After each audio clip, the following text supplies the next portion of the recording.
नमस्कार दर्शक बंधु मु अच्छी वर्तमान सर्वेश्वर महांती सार पाखे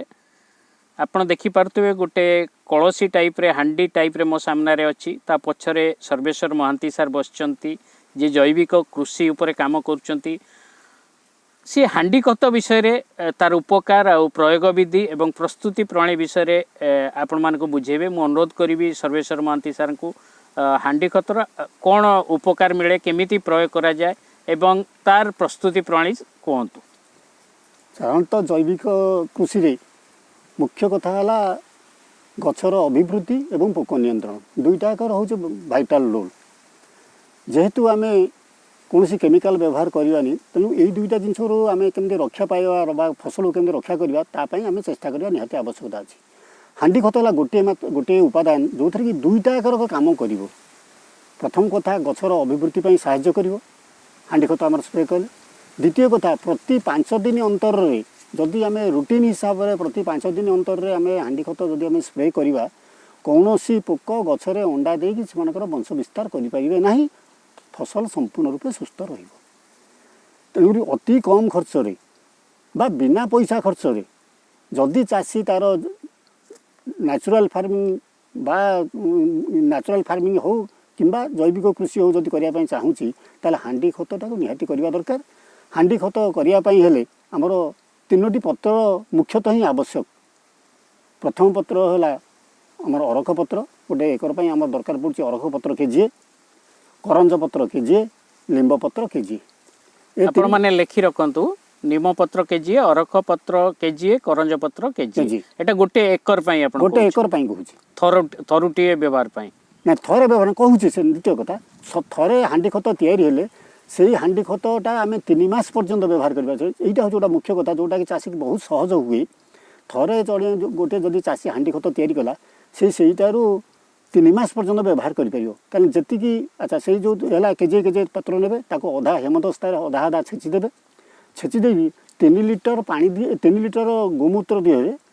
ये जो अधा छेचा पत्र गुड़ाक पकईदेवे भिजेदेवे 3 लिटर जगह जदि केमिति जगह व्यवहार करेंगे हांडी से माटी हांडी सब बेस्ट हूँ माटी हांडी जदि माटी हांडी पाखे ना ताले सीमेंट कुंड कि प्लास्टिक बाल्टी व्यवहार करेंगे प्लास्टिक जगह व्यवहार करेंगे से जदि 3 लिटर से प्रपर भाव में भिजु ना बुड़ू ना से पत्रटा भिजी जाए प्रपर भाव में भिड़ू माने भिजुनी ताहले 3 लिटर मूत्र जगह 5 लिटर मूत्र नि जाई पारे किंतु गोमूत्र नेबे एथिरे पानी प्राय मिसिबो पानी टोटाली मिसिबो नाही एटा ध्यान देबे सतर्कता अवलंबन करिवे पानी आदौ मिसेबे नाही केवल गोमूत्र ही व्यवहार करिवे 3 लिटर रु 5 लिटर पर्यंत गोमूत्र व्यवहार करिवे टिके जदि सामान्य 50 ग्राम खंडे गुड़ आउ 50 ग्राम खंडे बेसन जदि देबे ताहले मधे आहुरी फलाफल भल मिलुची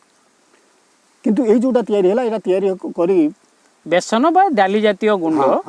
आपण गुड़ 50 ग्राम पुराणा गुड़ हेले भी चलिबो पुराणा गुड़ सबुठार भल हबो पुराणा गुड़ आउ सस्ता डाली जातीय गुंड प्रयोग एथिपाई करिवे कि जीवाणु जोड़ा उपकारी जीवाणु प्रस्तुति हेबे तांकर वंश वृद्धि सहज रे हेई पारिबो एगुडा को डिकम्पोज करिवारे सहाय्य मध्य करिवो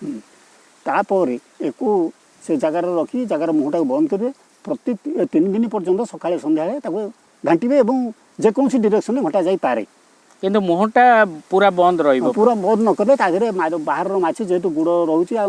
पत्र पोचा टिके वासना रहउची तेणु पॉलिथिन बा कौथिरे आपण एयर टाइट करके बांधी दउतिबे जेतेबेले आपण गुळेबे ताको खुलिबे ना आगे एयर टाइट न करिया एयर टाइट न करियाटा भलो बरं पतला कोना ढेर बांधी देटा सबठारु भलो आगे डिकम्पोज आउटी बेटर हबो आज्ञा तेणुक सेटा करके 3 दिन रखला परे हमर जो 15 लिटर बैरेल आम औषध स्प्रे करुचे बिल औषध सिंचन करुचे यही मूत्र यही जो आम हांडी खतर जो गोमूत्रटा रहा से गोमूत्र 250 रु 300 पर्यटन 300 ml छाणी से बैरेल मिसे आम स्प्रे करले माने एथिरु जो लिक्विडटा बाहरियो सेतिरु 250 ml छाणी नबा हां 250 300 सेतरे केते गुण पानी मिसेबा हमर गोटे 15 लिटर बैरेल ले एथु 250 रु 300 ml सफिशिएंट मिसई की एटा पनीपरिया की धान पई ए डोजटा एटा होची संपूर्ण जते प्रकार फसल अछि संपूर्ण समस्त पई एटा होची गोटे प्रकार डोज धान रे से जो खदाटी बाहरिबो से खदाटा को पुणी से जो जगहटा बाहर जो खदाटा बाहरला से जगह धीरे पकई देबे जेतिकी गोमूत्र एथु सरीला सेतिकी गोमूत्र पुणी मिसई दउथिबे आज्ञा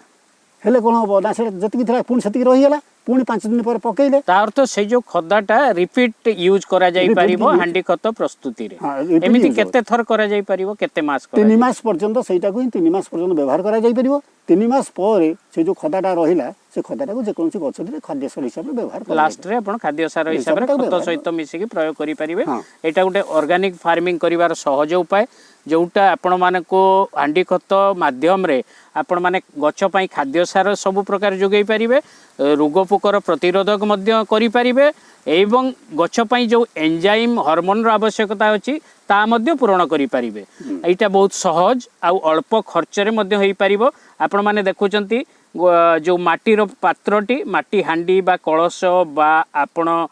जदि न मिलुची ताले आपण प्लास्टिक को यूज करि परिबे बा सीमेंट रो कुंड को मध्य व्यवहार करा जाई परिबो किंतु माटीटा को आपण माने को प्रेफरेंस दवा पई सर्वेश्वर महांती सर कहउचंती आपण माने को तरफ रो मु सर्वेश्वर महांती सर को धन्यवाद जणाउची एवं आगामी आउ किछि प्रोग्राम बनेया पई तांको मध्य अनुरोध करिवि आपण माने को पई खास आपण माने या को व्यवहार करी आमर परिवेश को सुरक्षा रखंतु लोक मानकु बा निज पई जैविक खाद्य प्रस्तुत करी सुस्थ रुहंतु यह ही जगन्नाथ पाखरे कामना नमस्कार समस्तंकु वीडियो जदि भलो लागुची आपण माने लाइक टे करंतु कमेंट लेखंतु एवं शेयर मध्य करंतु सब्सक्राइब मध्य करंतु हमर विनम्र अनुरोध नमस्कार जय जगन्नाथ।